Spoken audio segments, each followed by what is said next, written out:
In South Africa, intensive livestock grazing is degrading the soil in many areas.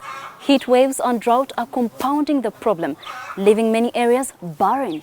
To stop the land turning into a desert, some farmers in the Eastern Cape are switching from raising goats to growing plants to produce essential oils. Eco Africa went out to see how this works. Rosemary, a herb that prefers sunny and dry locations. Its value lies in the plant's tips, where precious ethereal oil collects a high-quality resource for the cosmetics and pharmaceuticals industries.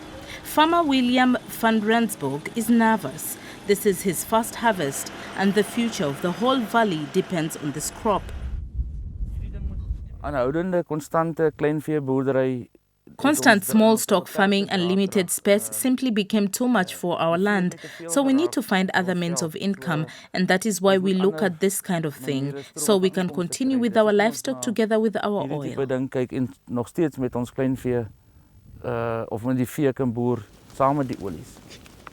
Farmers here keep Angora goats whose mohair wool is a luxury item in the clothing industry. With more and more goats, however, the local vegetation has been eaten away. A thick, green, bushy vegetation once covered these slopes. Now the barren wasteland holds no water and no life. Daniel Forey manages the Bavians Kloof Development Company. Together with Van Rensburg and other farmers, he leads the transition from exploitative livestock farming to organic essential oil crops.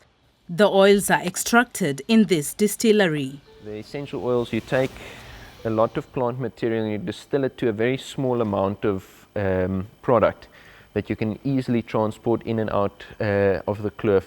And in that way we reduce the amount of material that we take out of this system, and all the plant material, once it's been distilled, can actually go back into the fields, go back into the system. We can use that to make our compost. It's a high value crop that you need less land to work with. The more efficient land use is making a difference. Whereas goats need extended grazing areas, the essential oil crops are exclusively cultivated on the fertile floor of the valley. That way the slopes have time to recover. Farmer Peter Kruger once used his entire 6,000 hectares for grazing. Today he cultivates a mere 20 hectares of rosemary for the same return. He sold his goats and most of his farm has been declared a nature reserve. Forey hopes other farmers will follow Kruger's example. The biggest part of it is actually to change the mindset of the farmers, to change the way that they've been doing something for the last 40 years. We bring courage to the farmers to make that shift from extractive to regenerative farming practices. The God-free slopes are slowly recovering. The Living Lands organization helps the farmers rejuvenate their land. Here on the completely degraded slope that was once grazed bare, Otto Bukes and his team worked hard to protect every single tree. Thorn bushes keep the goats away, while canvas walls collect rainwater and hold the precious soil. Beneath the thorns, new hope is sprouting. You know, we are starting to see changes, even at a small scale. We've just gone through one of the worst droughts in over 100 years. And despite that, we are seeing positive changes in the ecosystem. It was a leap of faith for all involved. Van Rensburg had to buy a new irrigation system for over 65,000 euros. But the first batch of rosemary looks promising, and he's sure his investment will soon pay out.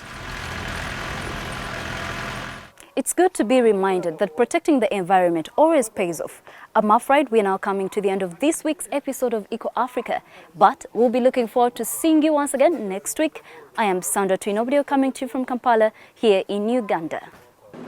Bye for now, Sandra. It was a pleasure co-hosting the show with you. And to our viewers out there, remember you can find out more about environmental issues, protection and activities of others, sustainability-wise, on our social media platforms. For now, I'm Nel Tagwe from the Shodex Garden in Lagos, saying bye-bye. See you again next week.